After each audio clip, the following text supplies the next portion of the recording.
something happening, and so he wanted to clear that up, maybe, and that's another reason for doing it on the sly. But it doesn't necessarily. But it's not connected necessarily to our story. Exactly. Yeah. Okay, so next theory is that he could have run away. Just for the hell of it? For the heck of it. Yeah. But it seems like you'd want some of your stuff. You would take your stuff. Especially an ID card you're probably going to need at some point. This is wallet, pre-internet. your car. So this is what we're talking really, again, is pre-internet, pre-connected everything. Really all you got to do, it's not as though this was this huge national sensation story. I got a couple articles, especially later, recently it's gotten a couple of national articles, but most of the articles were kind of it was a footnote and whatever. Yeah, so, if you're outside of Ohio, you probably really never all you heard have of to it. do is come out to Oregon with your ID, and you still have a valid ID. Nobody's going to make a call on you. Nobody's going to say, oh, you're that missing guy. Why did he leave his money in the bank, though? That's the part. But that's what I'm saying. All of that. There's just a lot of. He left so much stuff behind. He didn't take anything with him. Right. So if you were to leave on your own, you would take something with you. Yeah. At least one thing. A jacket. Yeah, a jacket, right? Fucking jacket. Shoes. Yeah. Okay, next theory is that he could have been kidnapped and that disturbing noise could have been a lure for him. I don't necessarily know why he would have been kidnapped at all. Yeah, I think there'd be a ransom demand, huh? You would think that. Yeah. He wasn't from a particularly he was from a middle class family, but not one that could pay, some sort of amazing. Turns out the Iranians had desperate need of an upright bass player. I guess it's possible. Yeah. They would have grabbed the bass and brought it with. Mm-hmm. There you go. Yeah. See, that theory out the window. However, the kidnapping theory may make sense when we examine the theory that it could have been a fraternity prank gone wrong. Mm-hmm. And this is how this would go. And I think this is probably the most plausible theory out there. Basically, the fish would have been the first part. Like Steve was saying, frat joke. Funny, ha ha ha, right?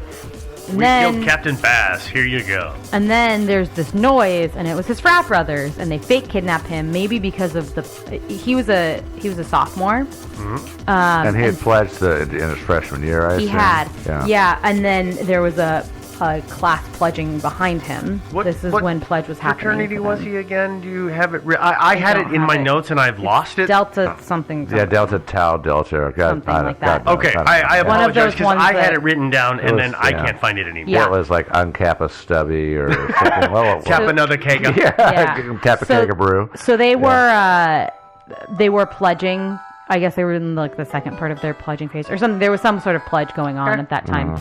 And so there's some speculation that this could have been in conjunction with the lower class pledge. Okay. Maybe some of the freshmen that he had taken part in hazing, maybe one of them was actually kind of angry about what Ron had put him through. Okay, that's not this theory. Okay. But maybe. Yeah. But this theory is basically that they fake kidnapped him and took him out, a mile or two away from campus and dropped him off. And they just thought, he'll walk back, no problem. And one thing I will say is, having lived in the Midwest, sometimes this thing can happen when it's that cold out, where it doesn't actually seem like it's that cold. It is cold. You think, I could definitely use a jacket, but you don't really realize how cold it is until you look at the temperature.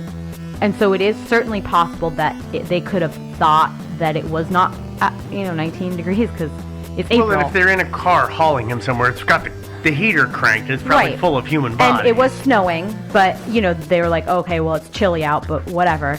He'll walk back and he'll be fine. He'll be annoyed, but he'll be fine, right? And then, for whatever reason, either he succumbs to the elements or he thinks, I'll do shelter and then...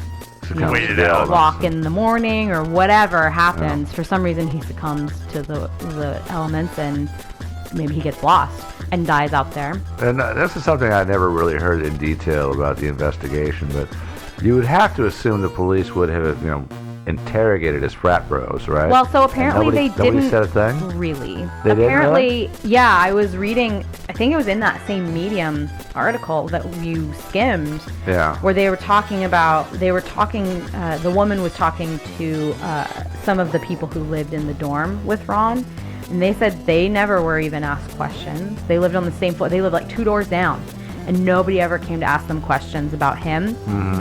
Apparently the fraternity was never really asked questions. That's Detective Smith feels like they probably know something, that pledge class, and that he hopes that he can find a way to track all of them down and interview them, but which is hard 70 years later. Yeah, it's not ideal. No. Many of them have passed away at this point. But my biggest problem with this theory is that no one from the frat ever really came out. It seems like to me, your first thought isn't, oh crap, we killed him. Your first thought is, oh crap, he got lost. We got to go find him. Unless they were, like Joe said, mad about something. Maybe they wanted to at least hurt him. Right, but and maybe this is just overly optimistic of me. He could have been a tad bit sadistic, and we don't know that. Yeah, and maybe so he was a jerk. Yeah. Really went off the rails on somebody with the equalizer, the paddle with the holes drilled in it. They're like, ah. He could have, but I just, maybe I just believe in the good in people, but I don't think the first thought, when you wake up the next morning is, oh crap, we killed him. I think it's, oh crap, he's lost. We got to go find him and save him. In my mind, at least, especially if it's just a mile or two out, but maybe not. I mean, the more hopeful side of me would likes to think that people are not so moronic as to leave somebody out in 19-degree weather with no coat to begin with, too. Right. Oh my God. Of course, but listen, if it's a couple of college guys though, and they've had a couple of drinks, and they think they're being funny, and then oops, we let him turn into a human popsicle. They 2, 3, 4 of them may, using the phrase term used earlier, they may collude and go, oh hell. Yeah. We need to get rid of the Ron sickle. Yeah. And so what we're gonna do is whatever the hell they did, and we will never tell anybody of this again. Yeah. See, I knew you were gonna say something depressing about this. Something depressing is what I say every time. I know. That is my depressing shtick. I just generally, I guess, believe in the good in people, and I would hope that it would have been, oh, we can help him and find him, not we killed him, we got to cover up our tracks. But maybe it was. And so that's how I can kind of make the kidnapping thing work. And that's kind of my best theory on this whole thing. It's also another possibility. This is really random, is they leave him out in the middle of nowhere, and then they go down the road a little ways and they're waiting for him. He never shows. Unbeknownst to them, he's been picked up by like a serial killer. Like Ed Gein has come along and given him a ride or something like that. That would be really awful, but that would be, I guess, possible. It would be the mother of all coincidences. That would be just like what's his name, the kid who broke down and you said got picked up by somebody randomly before the grader came by. Brandon? Oh, Brandon Swanson. Yeah, that's on par with the completely random stuff to make that happen. Yeah, it does. But I mean, when you think about it, a lot of serial killing kind of stuff, a lot of it is kind of random. People just happen to be in the wrong place at the wrong time, and they cross paths with the serial killer. Yeah. And then bam, that's the end. Lights out. I mean, my last theory is, well, I guess I have two theories. My second to last theory is that it could have been a revenge gone wrong. Maybe Ron knew who put the fish in his bed, and he maybe, kind of flew off the handle and went down to confront them, and it went poorly, and then they felt like they had to dispose of a body. They'd already killed the fish, so obviously they were not above killing. Yeah, apparently That's good. But did somebody find a human body in between their sheets? No, I don't think so. Okay. It wasn't reported. Yeah, the house mom says, my sheets are kind of stanky. Yeah. Somebody stuffed a body in there. Whoops. Yeah. Not the case. And then my last theory is that it could have been a ghost. What? What? Okay, so I love that you put this in here as just the theory name, and you're not explaining this to us. So please tell me. Was rumored to be haunted. It was, it was once an insane asylum, and so it was rumored to be haunted. Oh, so what you're telling me is that the text was there, but a ghost took it away, so I can't see it on my script. Yeah, I guess. Got it. Okay. It is actually said that the space is still haunted by Ron, even though the dorm was torn down and it's a conference center now. Yeah. But some people think that Ron haunts the conference center now, which, okay, whatever. Possible. But so maybe a ghost took him. And then, so there were ghosts before Ron. So this is a play on The Devil Went Down to Georgia? Yeah. But instead of a fiddle, he was after a bass? Yeah. Okay. Yeah. I get this picture that for the hot fiddle parts. Instead of it's like, whoa, It's like, yeah, you suck. We quit. Yeah. I win. Yeah. Yeah, but actually, and also, so I totally like the poltergeist kind of idea. He could have like enticed him with that noise down into the basement, where he had opened had it opened like a portal to hell and sucked him in. That's actually weirdly that actually takes me in a direction that might help some of this, which is maybe the noise that Ron heard was something similar to the instrument that he had left out in his car, and he thinks, oh hell, somebody opened my car, because people didn't tend to lock their stuff up. Oh hell, somebody's got in my car and they are screwing around with my bass, and that's the noise. And so that could be something that lured him out. That could have been the noise that he went to investigate. He thought, I got to protect my bass or my instrument. It doesn't then feed into any of these, but that could have been what that lure was. I guess, except for he would have taken his dorm keys to get back in. You would think. Like into his car and into the dorm. If the car wasn't locked, then that wouldn't be a reason to take the keys. And I don't know that the door of the dorm would be an auto lock situation in that. If it was, I don't know. I've never seen anything said. I don't know if they had auto locks in those days, but I know that when I was in the dorms, if you had to nip outside for just a moment to your car, you might just like toss a brick in between the door and the We did that all the time too, and got yelled at. I guess the reason that I think that is because if he thought somebody was messing with something in his car, he'd probably want to lock it after. Yeah.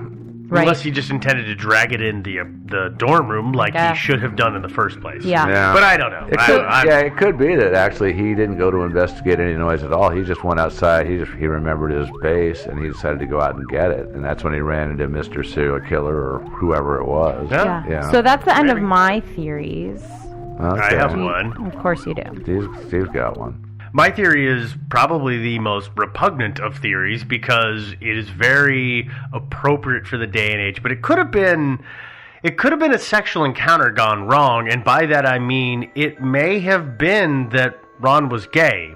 And just so everybody knows, I'm going to talk about this in the frame of the 1950s. It's not like I have any negative views on this, but at that time, it was a huge bad thing to like someone of the same gender, and so it could have been that he went to a room expecting to have a hookup, and the person that was there wasn't down with it, or they got caught, or he went somewhere else or maybe he busted somebody because he was the RA. It's true, he may have busted somebody. And actually, murdering somebody to protect that particular dark secret. That was a serious thing to protect. Within the realm of possibility. So, he could have been in the closet, and it was him going out to get an encounter, and it went bad. Or it could be that he was actually straight, and he busted somebody else. And he busted somebody else, and those two guys said, and they busted him. We cannot let this out because we are the,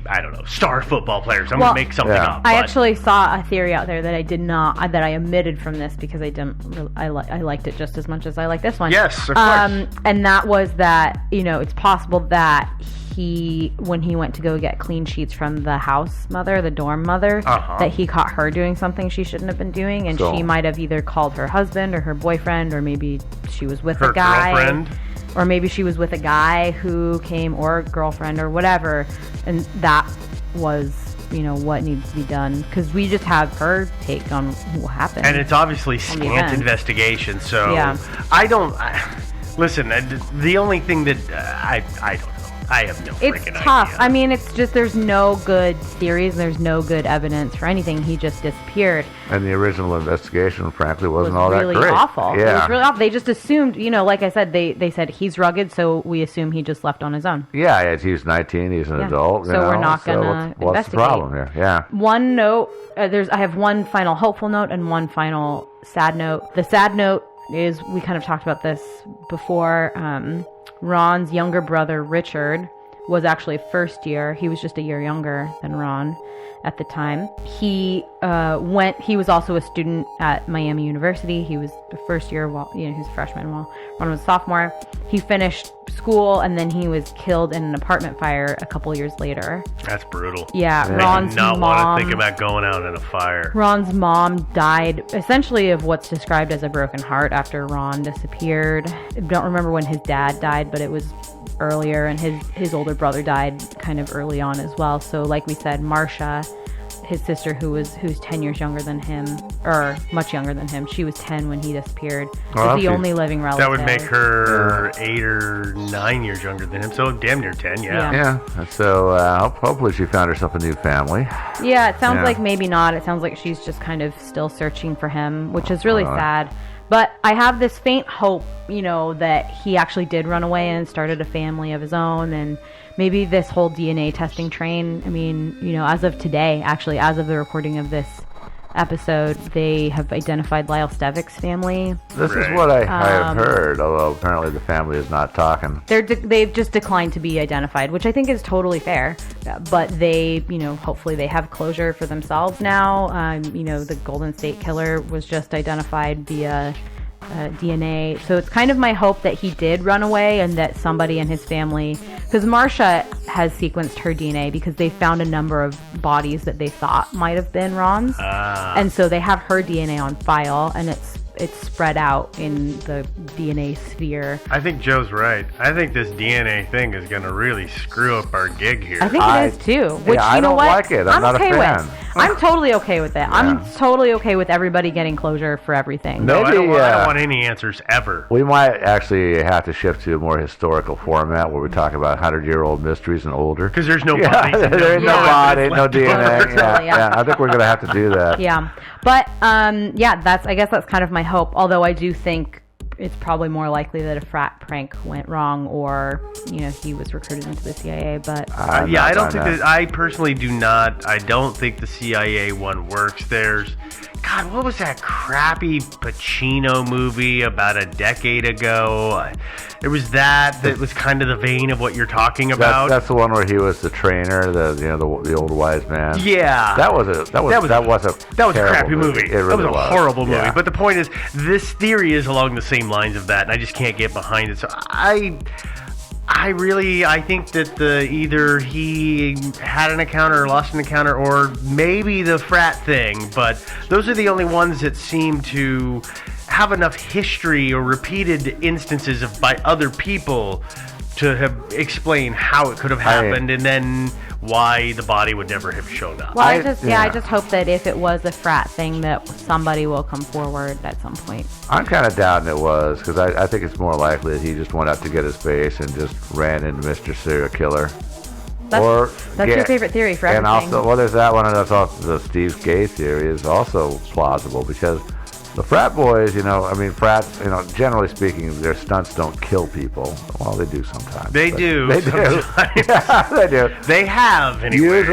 Usually they don't. And, so I'm finding, like say, the whole gay thing is actually kind of more plausible in its own way. Just because of, again, the sentiment of the time and the reaction that it got from people.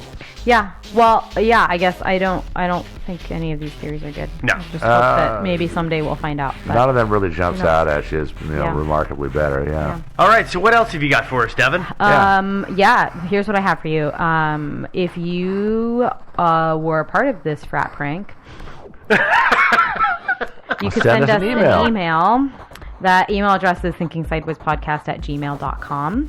You can find this episode along with all our other more than 250 episode back catalog, as well as an episode list, links to merch, blah, blah, blah, blah, blah. Oh, yeah, links to our research.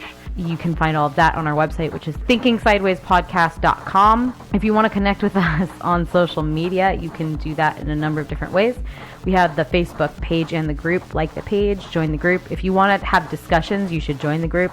And if you join the group, you should answer the questions. The answers are yes and Thursdays or weekly. I don't really care. Just answer the questions.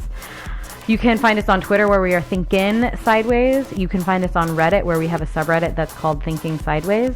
And you can find us on Instagram, where we are Thinking Sideways Podcast. Lots of stuff from the weekend. Awesome stuff there. Yeah. So by the way, just so people know, done with we're a CrimeCon. little slow today because we just got off an airplane a day and a half ago from CrimeCon, which for us was a day and a half ago, and for you was weeks ago. True. But you've also heard our live episode, so you know how much fun we had and how excited we were. And then how and why we're so hungover worn we out. are. So, Some of us are anyway. yeah, well, most of us are. And I've had a lot of caffeine. That's the only reason I sound excited. I'm Yeah. just doing a lot of other really big planning things right now. So. Yeah, your priorities are all. I know.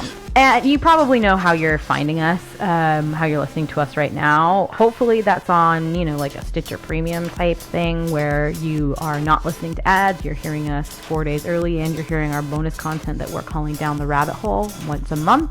If you are not doing that but you're interested, you can go to stitcher.com/thinking-sideways and use the promo code sideways for a month off.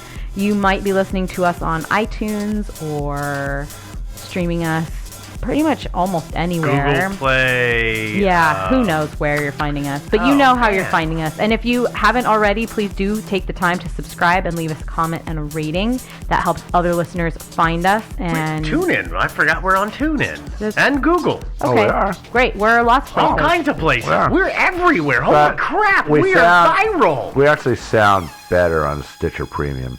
That's probably true. Yeah, we do. Steve spends more time editing. For We that. sabotage our audio for everywhere else. Yeah. But yeah. Yeah, that's exactly what we do. Yeah, exactly. It's a good long-term plan. Yeah. Anyways, I think all of that having been said, we're going to go ahead and get on out of here. But we will be back next week, unlike Ron. With another hard-hitting mystery. In matter of fact, he's right. Bye, guys. Dudes. Later.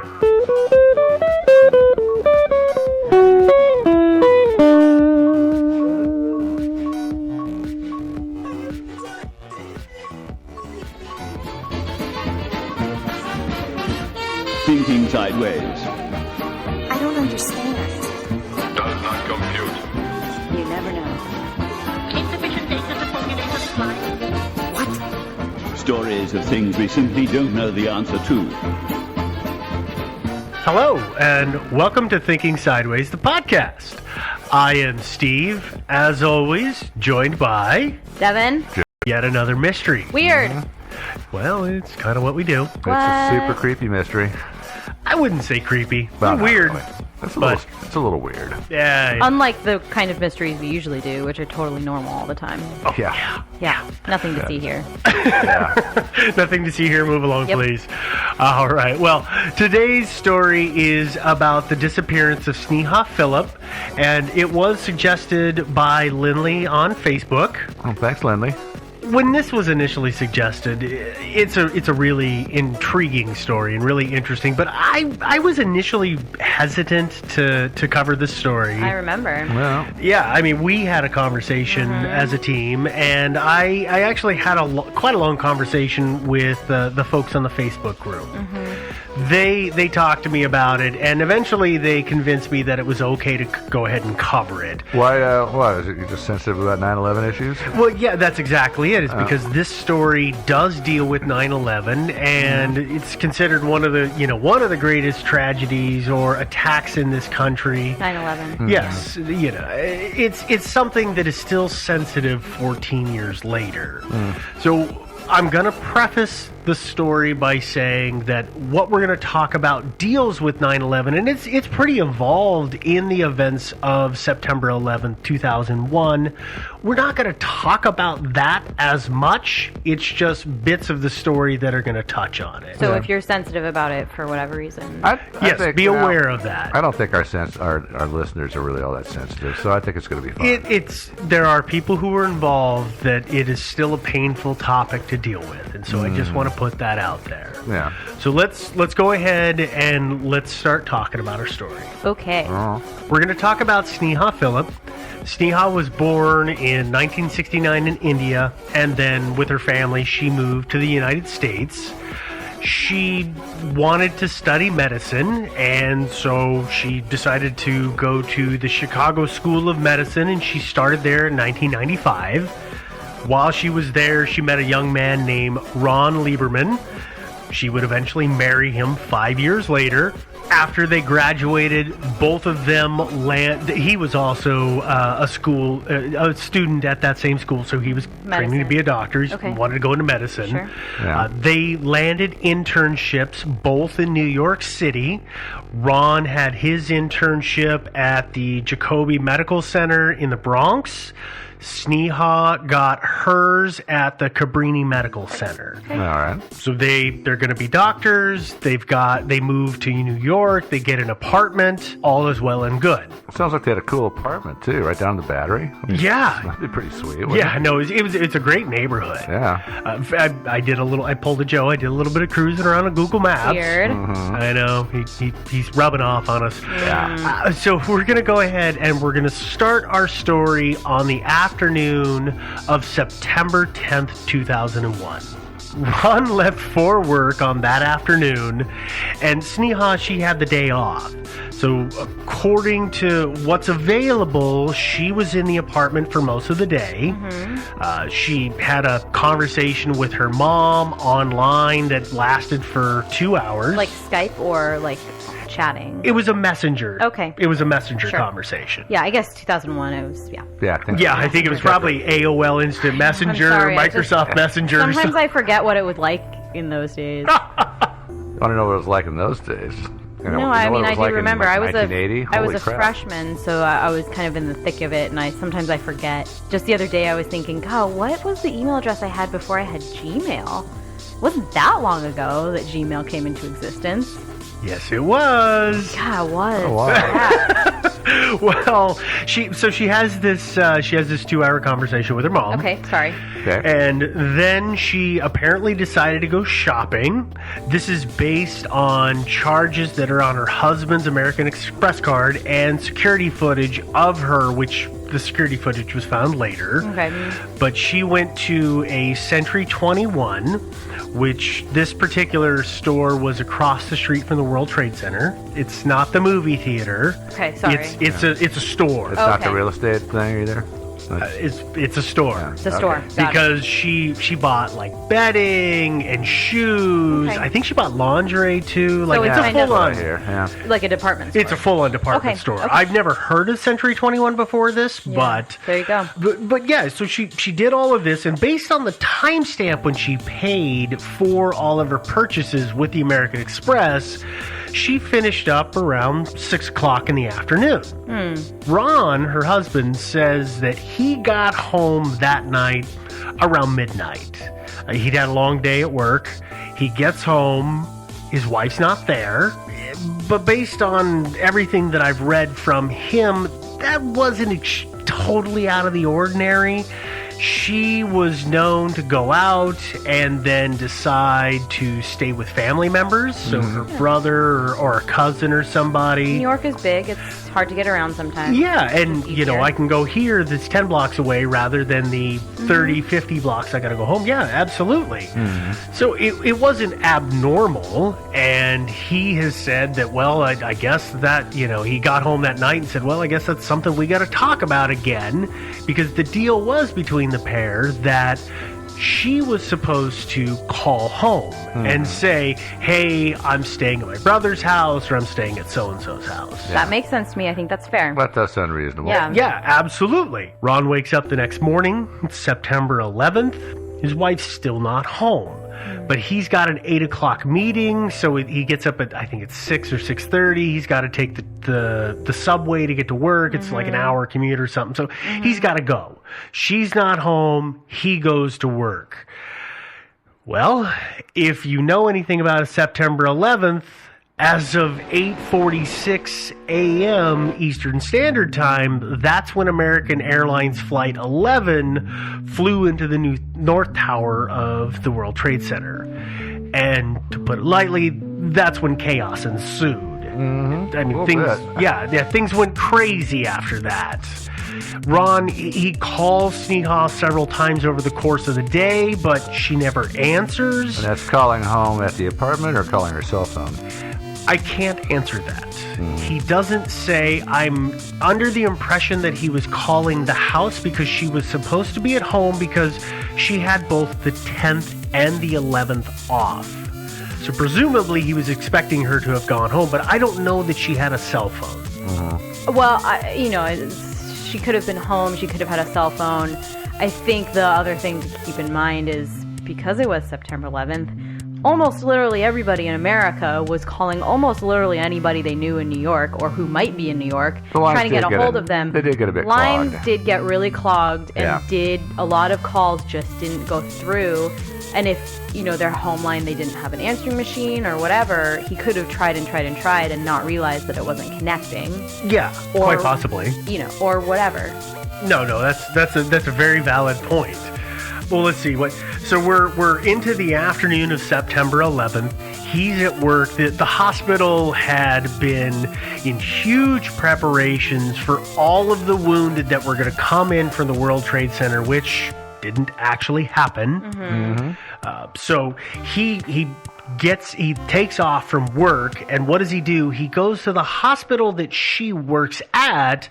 Which was on Staten Island, right? Yes, Yeah. it was. And I'm guessing that his idea was that she must have seen what was going on and said, I got to get to work. I've got to help. Yeah, a lot of people did that Yeah. in those professions. Absolutely. There's an interesting, not to go too much into the 9/11 situation, but Steve Buscemi, the actor, he was a firefighter before he was an actor. He worked for the New York Fire Department, and he actually went back to his old fire station and geared up and went in and was saving people. That was a thing everybody was doing, right? Yeah. Even if you had no training, they were jumping in trying to help where they could. Yeah, so. there were people running and I doing think everything it's they totally could. reasonable for him to say, "Oh, she's a caring person. She probably went to work because she thought that Yeah. people would be there." Except she wasn't there. Okay. So what he then decides, okay, I'm going home, which is the next logical course of action when you can't find your wife and the city is literally in flames and everything is going crazy. Yeah. I think what he did is he hopped a ride with an ambulance that was heading towards the towers. Traffic was so bad, I think it took him 6 hours to get there. That wouldn't surprise me at all. No, he somehow managed, I think he borrowed or stole a bike to get the last bit of distance there. He gets to the apartment building, but he can't get in to the building itself because the electricity is off and the automatic locks on the door are locked. Yeah. Yeah.